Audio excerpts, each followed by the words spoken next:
Saat ingin merakit PC, tentu kita berfokus pada komponen seperti prosesor, kartu grafis, storage, RAM, dan komponen lainnya yang kita kira bawaan sangat penting ya. Tapi ada salah satu nih sebenarnya komponen yang juga tak kalah penting, yang disebut dengan thermal paste dan thermal pad. Nah, sebenarnya apa aja sih kegunaan-kegunaan serta kelebihan dan kekurangan thermal paste dan thermal pad di rakitan PC? Yuk kita bahas. Assalamualaikum warahmatullahi wabarakatuh.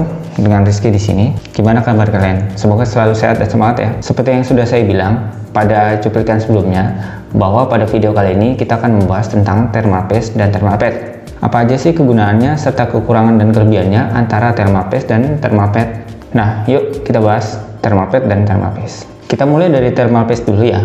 Jadi thermal paste itu sebenarnya adalah zat yang dioleskan ke prosesor dan unit pendingin. Sebenarnya pasta thermal ini tersedia banyak di toko-toko komputer. Bentuknya seperti jarum suntik lah. Ketika kamu melakukan pembelian, baik kartu grafis ataupun prosesor, sebenarnya sih udah dioleskan ya thermal paste ini di atasnya prosesor ataupun di kartu grafis. Tapi lama-kelamaan, selama penggunaan kamu yang lama, nah thermal paste ini lama-kelamaan akan mengering dan fungsinya akan berkurang. Jadi aliran panas di prosesor dan kartu grafis akan semakin berkurang. Otomatis suhunya akan bertambah. Bagaimana cara kerja thermal paste? Sebenarnya simpel ya. Thermal paste ini kerjanya adalah untuk mentransferkan panas dari chip, bisa berupa di komponen prosesor ataupun di komponen kartu grafis. Nah, komponen ini ketika ditempelkan heatsink, misalnya prosesor kamu tempelkan heatsink, itu ada celah antara prosesor dan heatsink.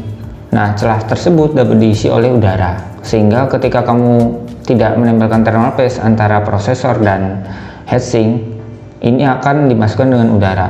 Nah, fungsinya thermal paste itu adalah untuk mentransferkan panas lebih cepat dari komponen prosesor maupun kartu grafis ke heatsink, sehingga ketika sudah sampai di heatsink dapat didinginkan dengan fan dari prosesor atau kartu grafis. Jadi untuk kamu yang mulai merakit PC, jangan lupa pastikan di kartu grafis ataupun di CPU-mu ketika merakit dikasih oleh thermal paste. Jadi pas kamu baru merakit PC nih, thermal paste ini harusnya digunakan ketika di awal kamu merakit. Dengan penggunaan yang cukup sering, bisa kamu cek apakah thermal paste ini sudah mengering atau belum.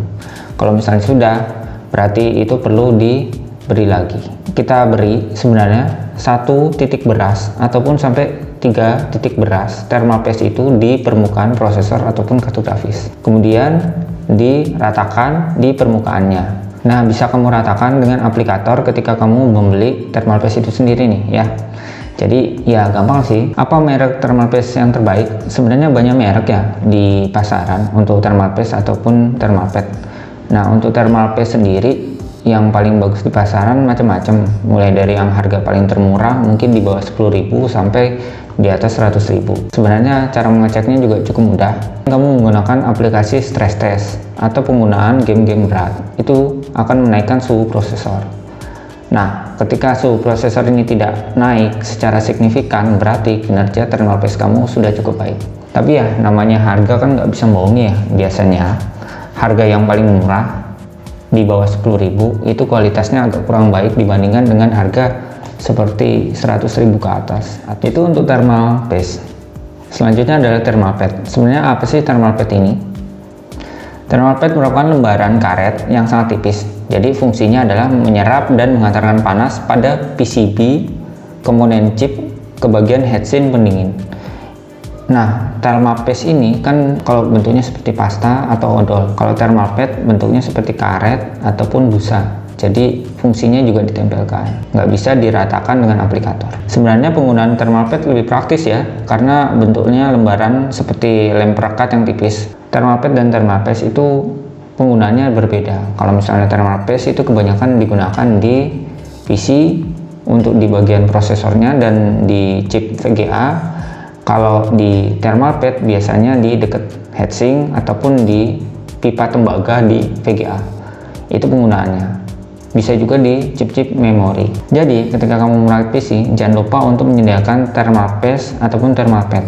Oke, itu aja mungkin. Kalau misalnya ada pertanyaan atau tambahan, bisa ditambahkan di kolom komentar ya. Dan kita ketemu di video selanjutnya.